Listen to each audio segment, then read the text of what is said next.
Oops, oops, wait. Let me get to my thing. Sorry. Here we go.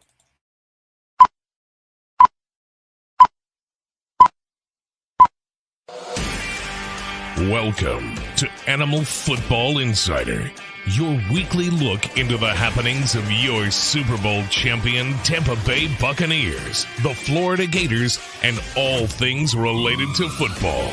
And now, from West Des Moines, Iowa, here's your host, The Animal.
Oh man, you know what? Every time I hear that song, it gets me so excited. It gets the goosebumps going because you know what?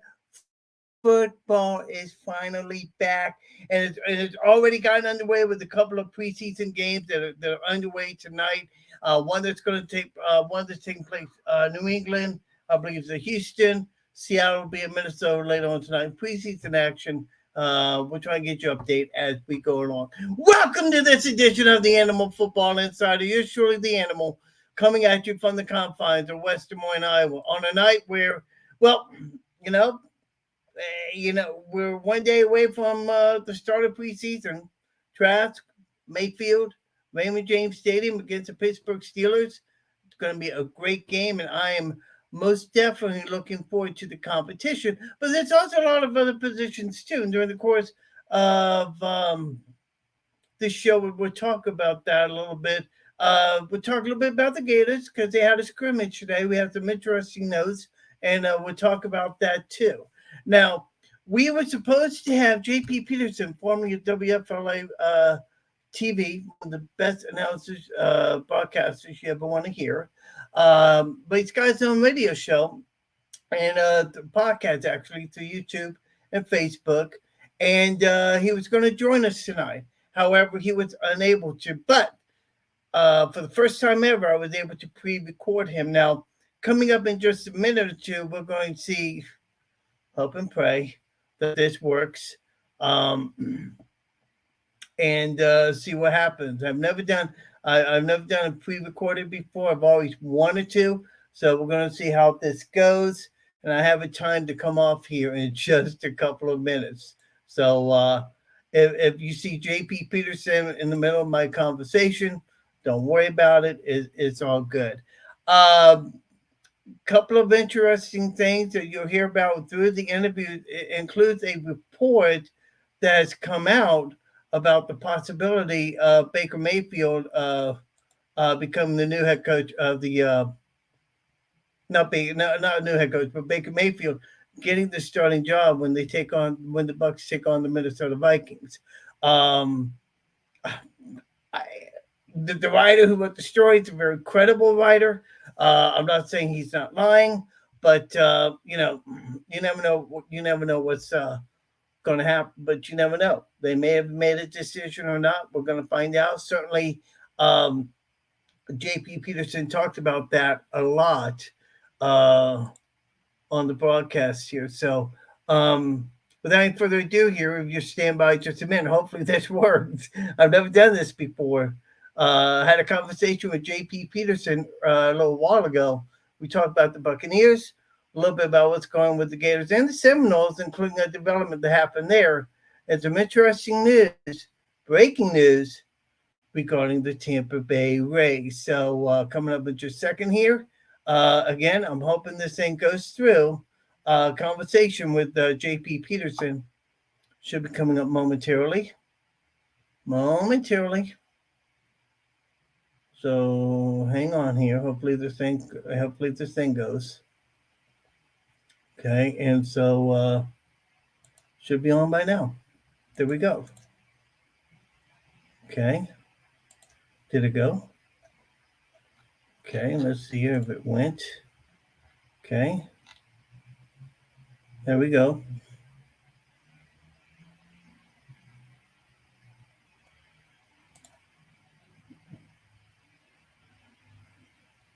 Okay, so it's on. So I'm gonna step out and let y'all watch the interview. Be right back in just a few minutes.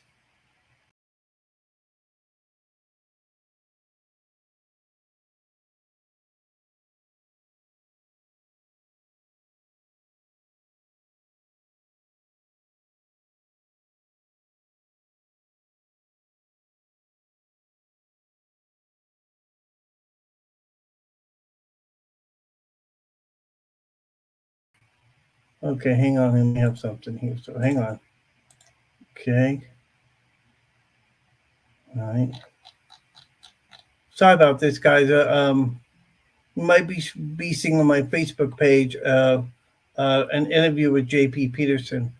So you can go to that and watch it. Let's see here.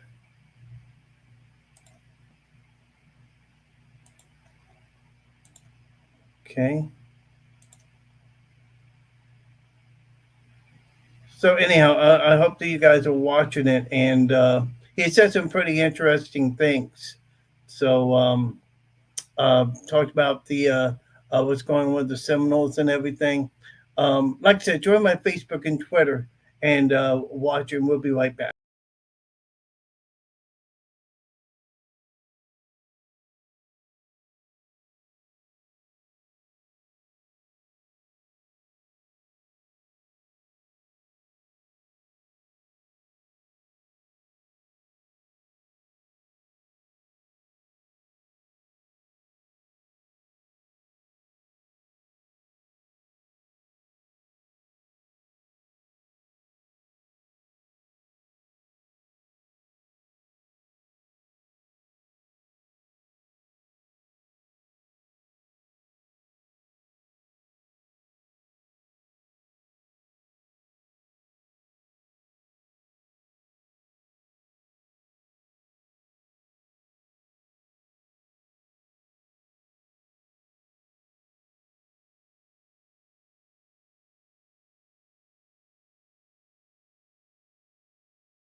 It's, Baker is trying to push the envelope maybe a little bit more to see how far he can go with some receivers, getting used to the receivers, who comes back to the ball, who doesn't. So, I wouldn't be counting up the interceptions and whoever has less gets the job. That's not the way it works. So we need to grow up a little bit about that. We'll see how these guys play in the games. Baker's going to start. Trask will start the second game. They'll both get a lot of work with the ones in the joint practices with the Jets, and then they'll make a decision. I think both quarterbacks are going to play this year. So whoever starts doesn't necessarily mean it's going to finish the season. So it's a work in progress. It's a legitimate competition, and frankly, I'm here for it. Let's see who wins the job. JP Peterson, the JP. By the way, what's the name of your show? The JP Peterson Show. You can stream it 10 to 12 Eastern every day. We're on Twitter, live on my Twitter at JP Peterson, at FanStreamJP, at the JP Peterson Show. You can look at YouTube. Just Google the JP Peterson Show. You can watch us on YouTube. I got and that. We have an app, FanStream Sports. Just download the app and you can listen to the show live or taped any part of the day. And we're on Apple and Spotify, so you can just go to podcasts, subscribe to our podcast, and we'll notify you when it's ready. JP There you Peterson, along with JP Peterson, you're showing the animal, brought to you by the fine people at Corporate Direct. They even have a sponsor here in Des Moines. You know, hey, very nice, brother. So hopefully hopefully we can get that going here. Something came out late this afternoon. I don't know if you've heard the story, but our good friend Ivor Kaufman of JoeBucksFan.com has reporting that through sources that Baker Mayfield is going to be the starting quarterback.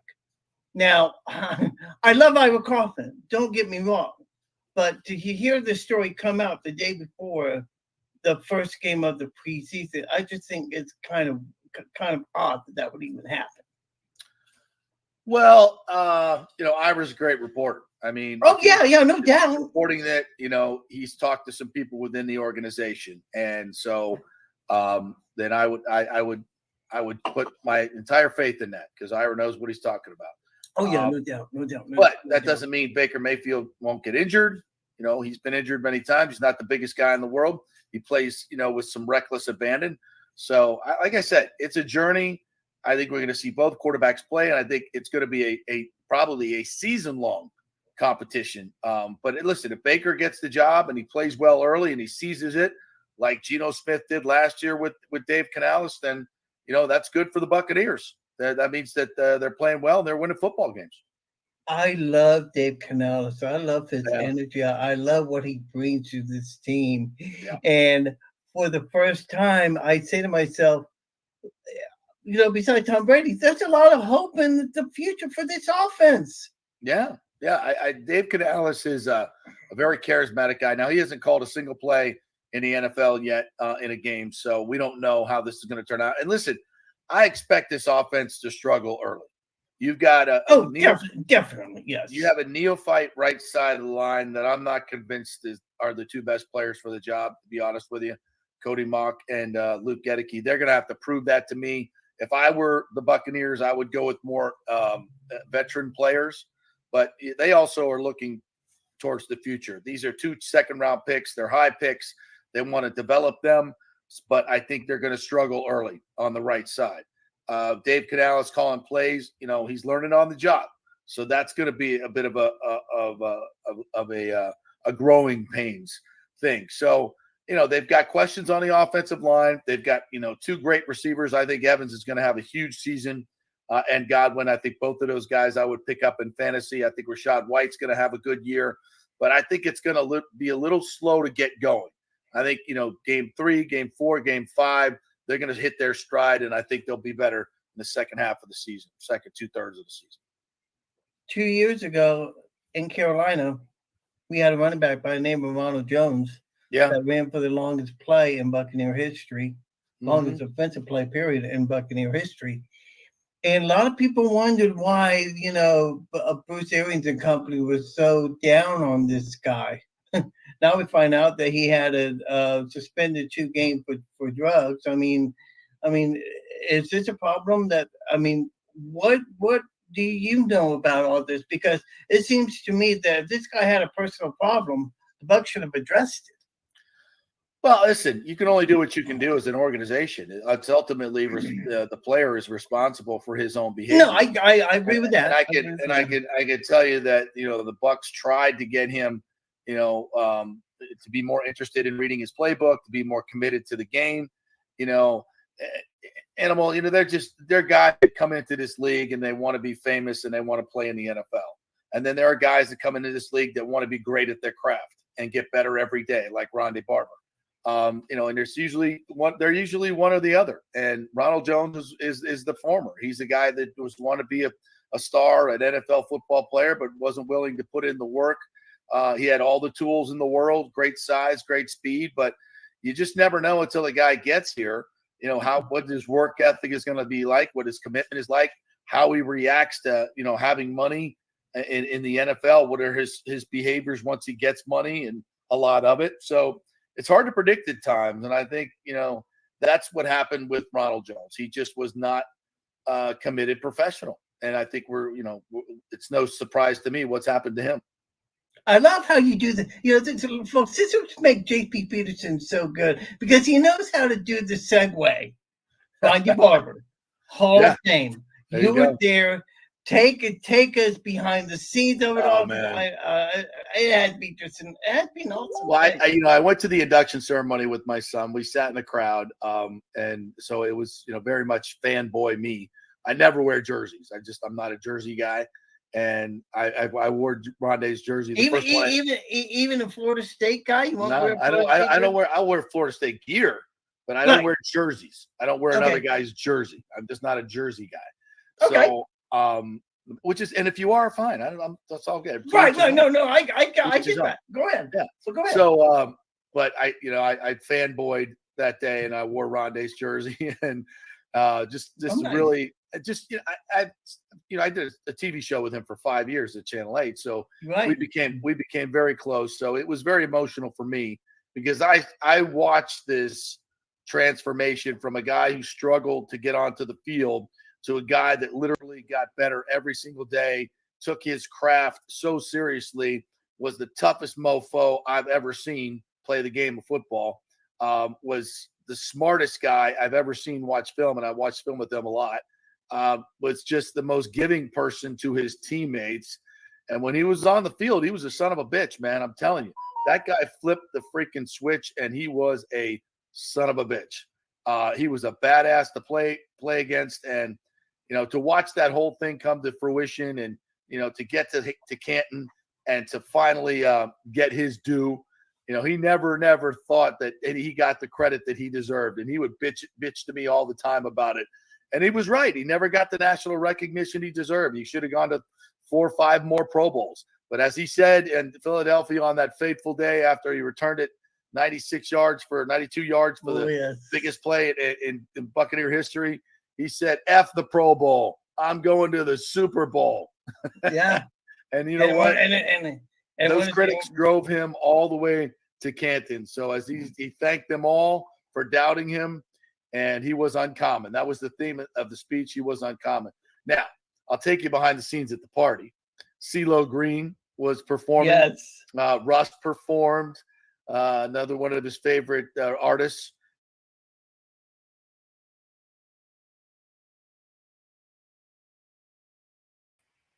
Okay, we are going to we're going to get back to that in just a couple of minutes here, because let's see, because we'll get back to the interview here in just a few minutes. A very nice conversation that we have with J.P.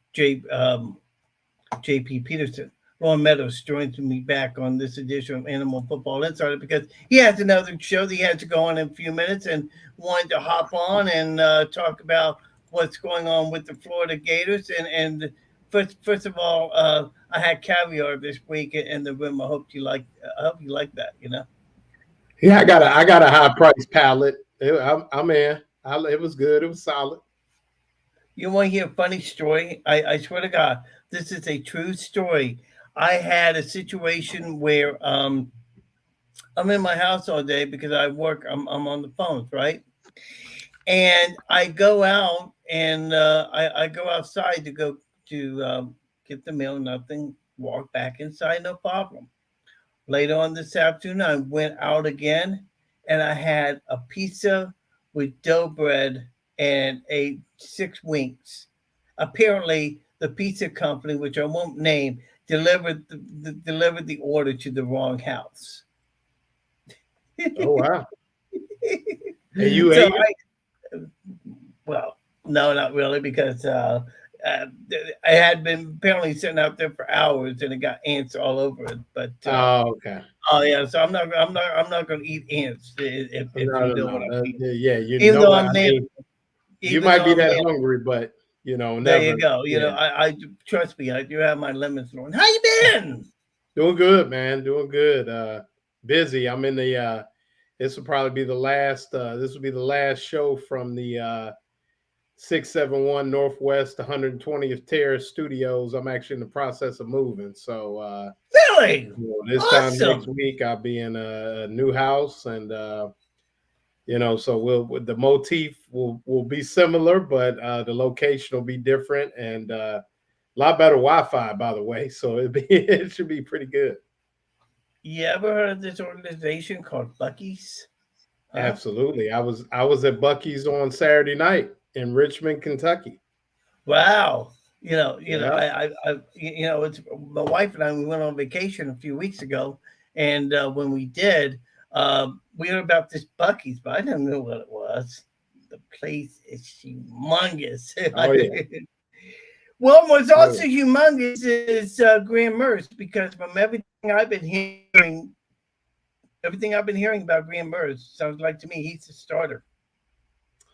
Yeah, I would guess he would be. I mean, obviously, I'll probably get in trouble for telling people that, but I mean, if I had to bet, if I was a betting man, and I am a betting man, but if I had money to really throw down on it, and maybe I'll check the Vegas odds and go ahead and put the favorite on that. But no, I mean, from everything I've heard, even coming out of today's scrimmage, seemed to be very impressive today.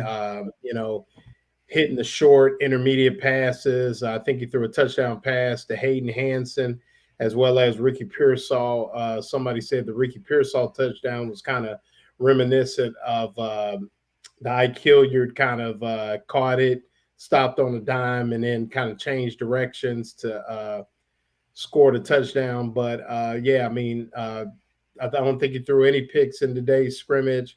Somebody said it was anywhere between 65 to 75% completion rate, and just seems to have the most consistent, be the most consistent, and have the biggest grasp of the offense right now for the Gators. So, I mean, you can't refute 32 starts. I mean, you can't. No.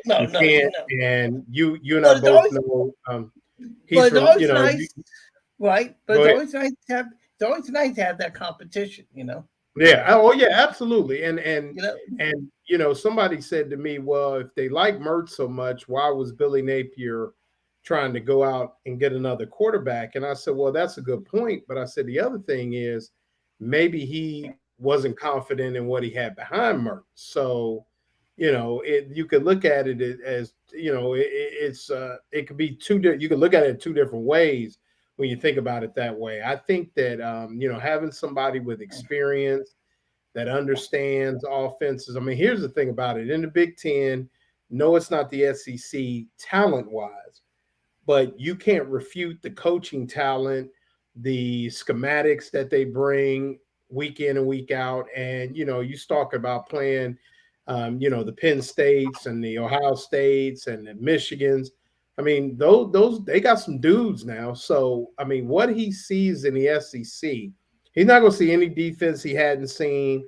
And I can guarantee you those 40,000, 45,000, whatever they have at Rice-Eccles Stadium is not going to be anything close to a whiteout at whiteout at Penn State, or, a Saturday in Columbus, or some of those places, or even in your neck of the woods there in Iowa City. So, I think he's going to be a little better than people think he is. And from what I understand, maybe this is his offense to flourish in. Maybe he was kind of a square peg in a round hole. So, I think that at this point, Mertz is the guy.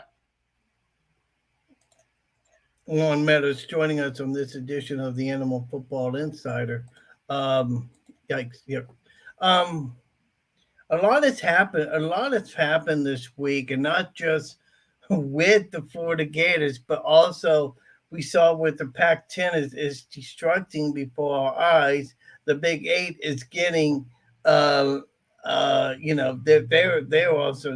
destructing. I mean, it's like, it's crazy, to see all this. I understand what they're trying to do, but by doing it, Lauren, they're not thinking about the kids. They're not thinking of themselves and the money, but they're thinking about the kids. I'm sure you've seen the Eli Drinkowitz comments that came out. Um, and I'm not an Eli Drinkowitz fan. I mean, I was ticked off at him when he showed up at the press conference with a Darth Vader suit on after that Missouri win. I was pissed as Right. hell about it. But Drinkowitz, and for those that don't know what we're talking about, Eli Drinkowitz, the head coach of the Missouri Tigers, stood up to the media and was talking about the NIL. And he made a very excellent point. We're the kids involved in this.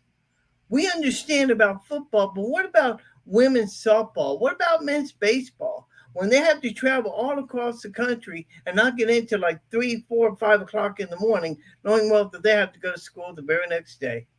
Where's the kids in all this? And I thought he was spot on with all that.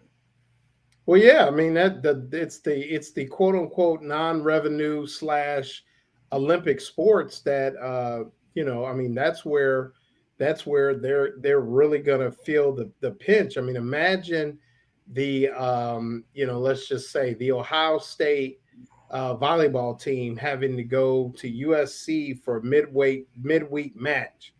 I mean, and the toll I mean, just for us to fly leisurely to California from different places and fly across the country is a lot. But now, even though you may be flying charter and all those kind of things, it's still a flight. And like you said, yeah, I mean, it's just here's what I hate is I hate the fact that not only money is dictating the decision, but football is dictating the decision. Yeah. And that's what makes it.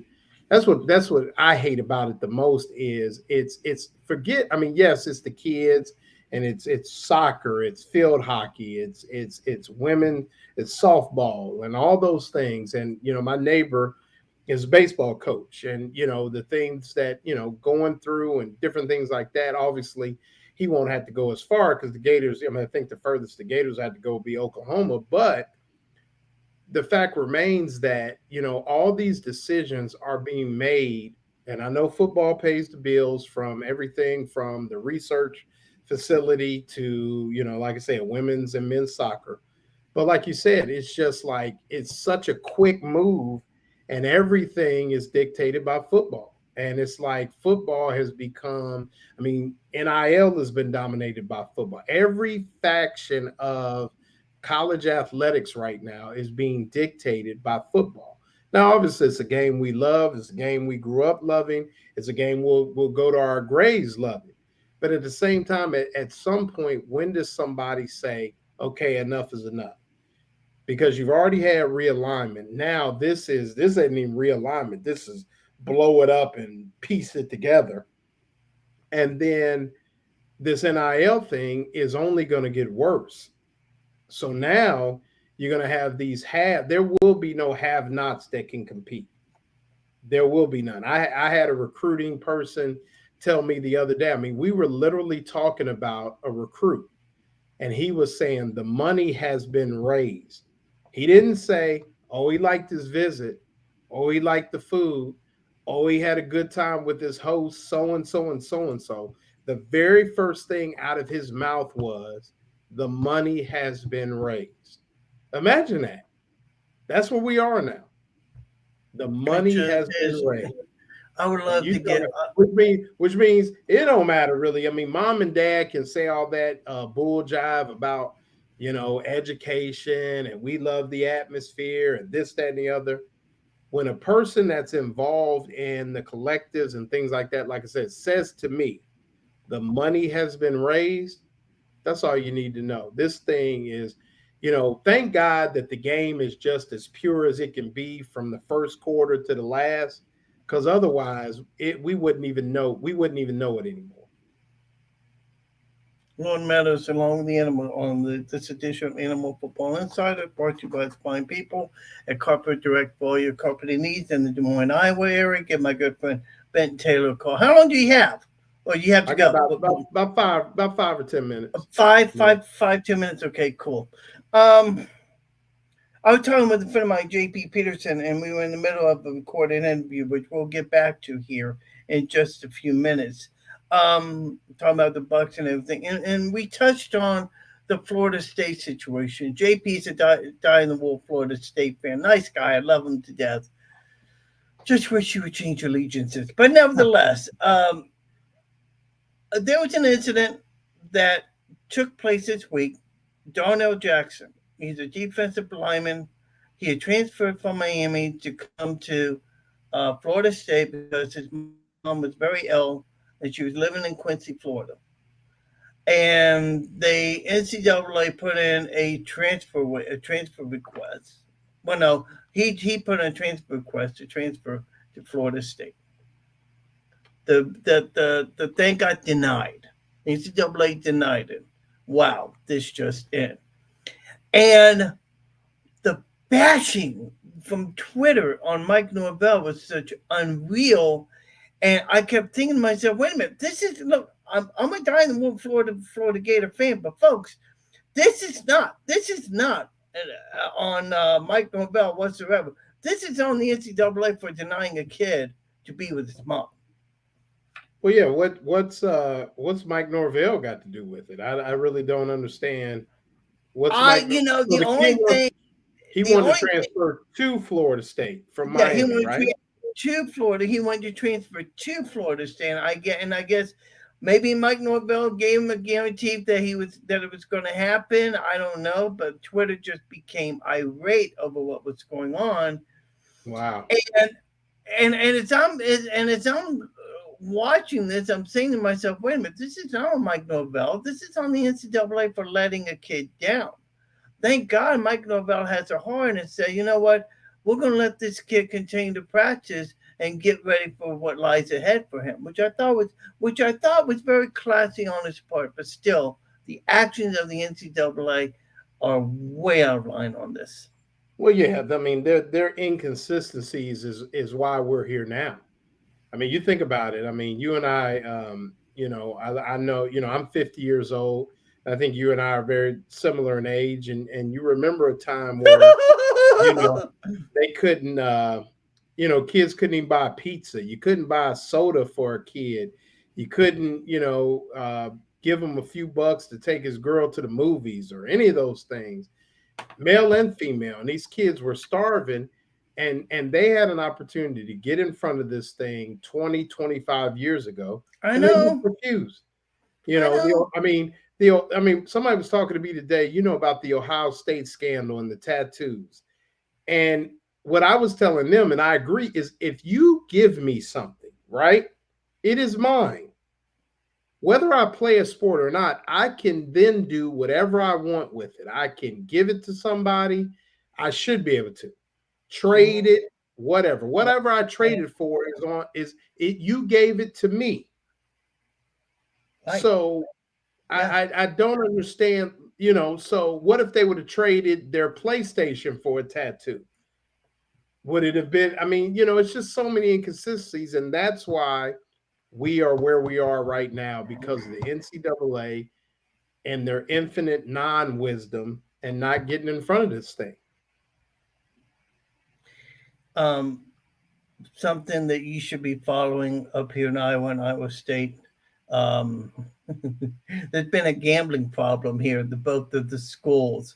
Up to I think 9 players from Iowa State, up to I think 7 from Iowa have been placing wagers, both on their team and the opponents that they played against. I mean, it's just crazy, and 4 of the guys are going to be indicted. I mean, this is just a crazy thing. So I'm surprised you guys down there have not heard about this yet. But believe me, keep your eye on it, because it's a crazy deal that's happening up here. So I mean that's what's going on up here in terms of Iowa and Iowa State.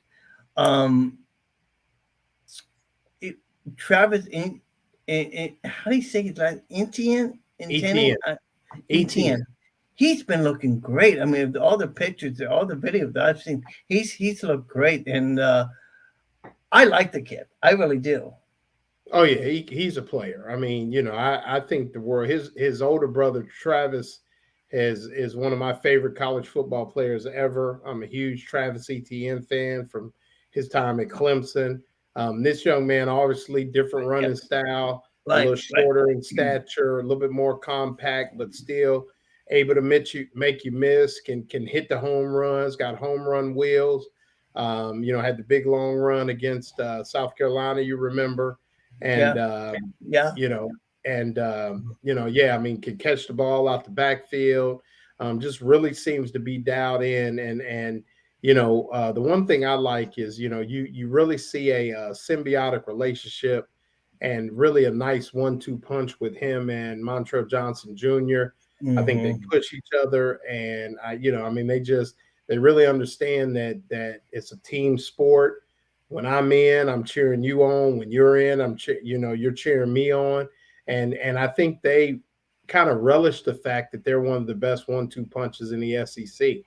And from everything I've seen, heard, even from the scrimmage today, just people come away just really impressed with the both of them. Just really impressed. Trevor's kind of a quiet kid. I don't know much about Travis off the field, but Trevor's kind of a quiet kid, kind of goes about his business. And he's definitely the kind of player that Billy Napier wants in his program for sure.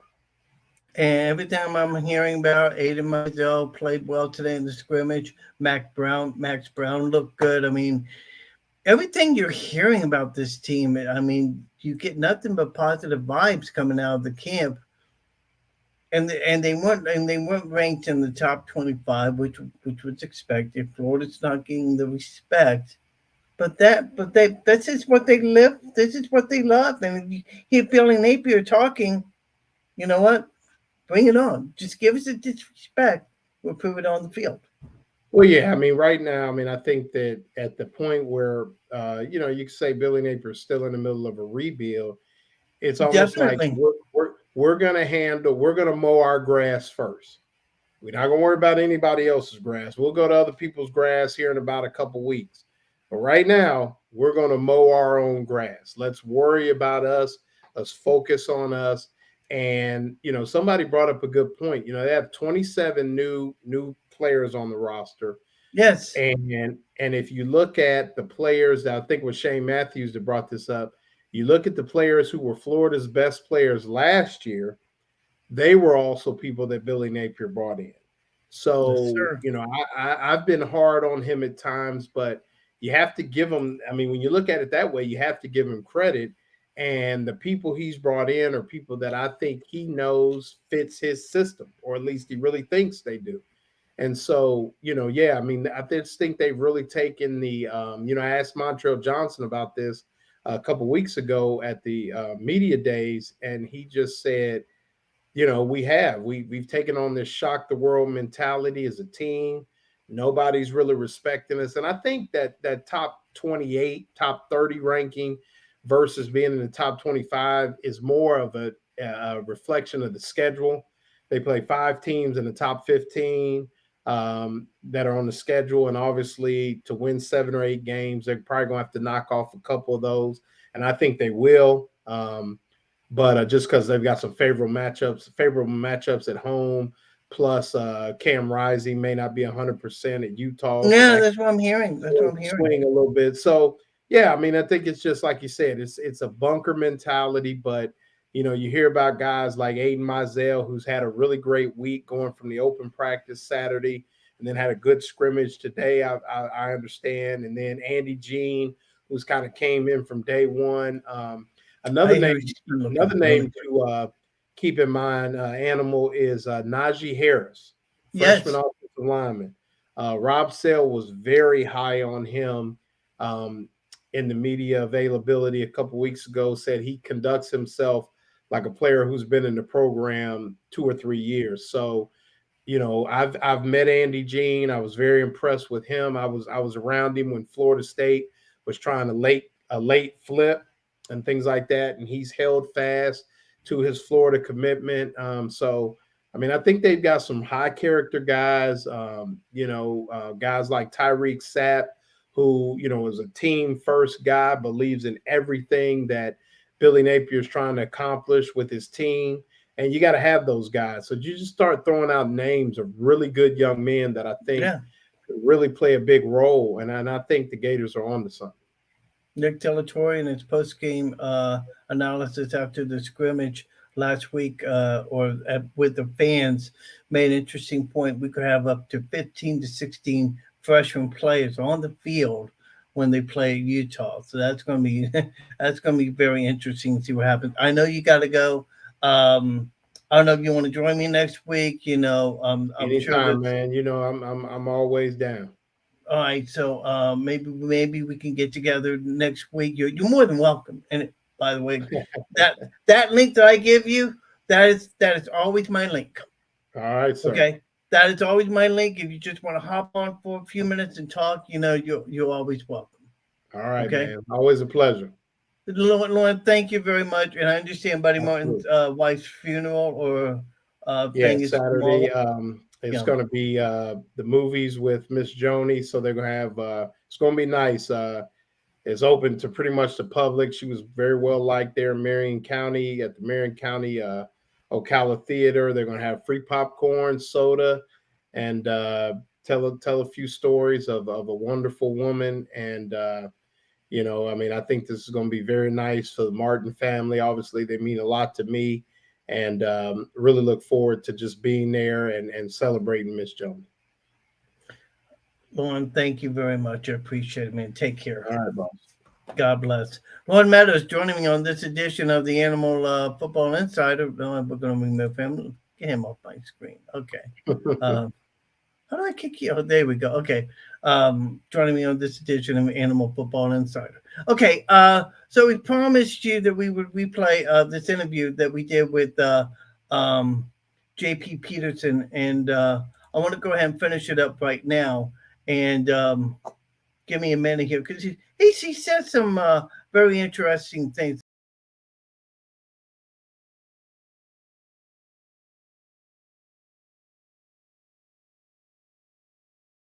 They had this big tent in this gorgeous venue called the Still House that had its own stills. It made its own proprietary spiced rum, which I was partaking in quite a bit. We'll see about it.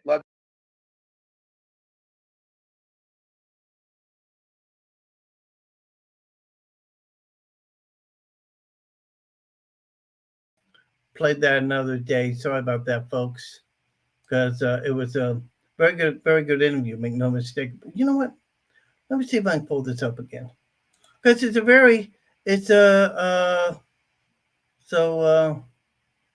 let's see here. I'm not worried about that. Okay. Let's see what I can do here. Hang on. I can't re-pull it up. So may have to play that another time. But he goes on and talks about the Rodney Barber party that they had. Of course, Rodney Barber was inducted into the Pro Football Hall of Fame, and it was a great ceremony. Rodney Barber gave an excellent speech. He did an excellent job, and that's what Rodney Barber.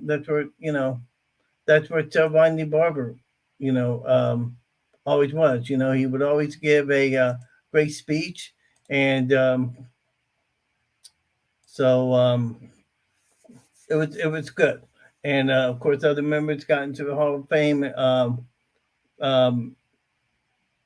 forget who the other guys were, but anyways, it was just a wonderful time in Canton, Ohio, as Rondi, the sixth member of the Tampa Bay Buccaneers, to be inducted into the Pro Football Hall of Fame. Always like to hear that. Texans are up on the Patriots 13-3. So that's very interesting. So that's what's going on now. Let's talk about the Bucs and the Pittsburgh Steelers tomorrow night. As I said before, it's going to be Baker Mayfield, and he's playing in the game tomorrow night. What I would tell you is that we talked about it earlier. Ira Kaufman of JoeBucksFan.com is reporting that Baker Mayfield will be the starter when they open up against Minnesota. Now, let me just caution you on this.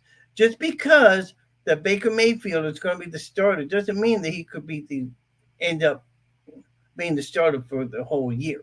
Okay. I think what the Buccaneers are going to do, since they have two talented quarterbacks, they may use a two quarterback system. Why not? You have these two quarterbacks. They're very talented. They have different styles. You have them at their disposal. Use them. Plus, you got a defense that's pretty darn good. And of course, we'll find out more tomorrow night when they play. So that would be interesting to see what happens. Somebody on Twitter asked Greg Allman a question. He says, "Greg, do you think there's a possibility you or I will pawns?" And Greg Allman replies that if a decision has been made, what do the Bucs gain by starting Trash next week, or giving him an even share of practice reps? Don't their actions line up more logically with an ongoing competition? Which he's right. It does line up with the ongoing competition.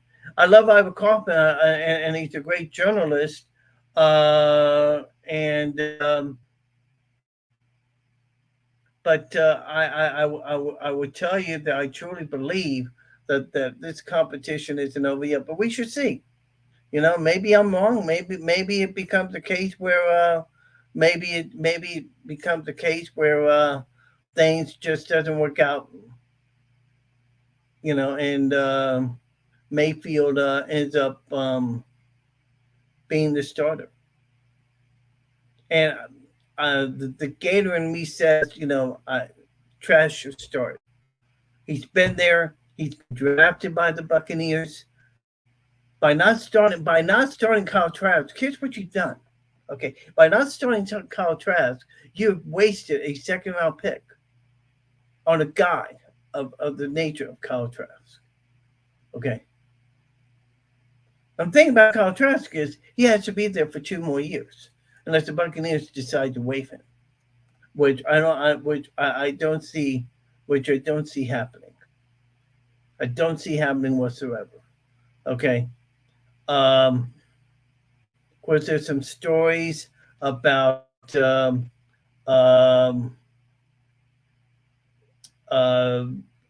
Mike Evans being traded for Trey Lance. That's not going to happen.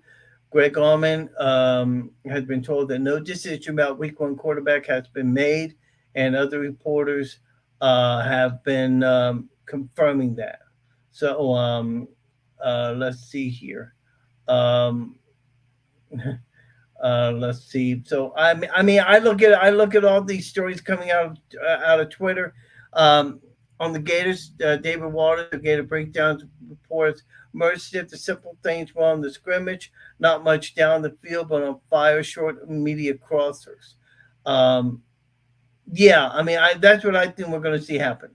We're not going to see the long ball being thrown with this Gator team. We're going to see a lot of short passes down the field and let those running backs and tight ends make those extra yards from scrimmage. And in a lot of ways, they're going to be relying on the short game. So I'm down for that. I would love I would love for them to use that short passing game. I have no problem with it. I think a lot of people that watch football over the years knows that quite simply that's the way to go. Short passes down the field, running backs. I have no question in my mind that they can do that. Checking on Twitter for anything that is going on. I wonder what. Let's see here. Because I want to check out one thing real quick before we let you go. By the way, the game would be 7 p.m. Central Time, 6 p.m. Central. By the way, the NFL announced today that if you have NFL Plus on your device, you not only get action to live games, but you also get to see the NFL Red Zone. I think that's awesome. I think that is just tremendous. So I think that's pretty cool. So that one now before we go, ESPN on the gambling deal that's going on. Four more Iowa. This is through Adam Rittenberg of ESPN. Four more Iowa players and four Iowa State players and three Iowa football players have been charged in the betting scheme that's been going on.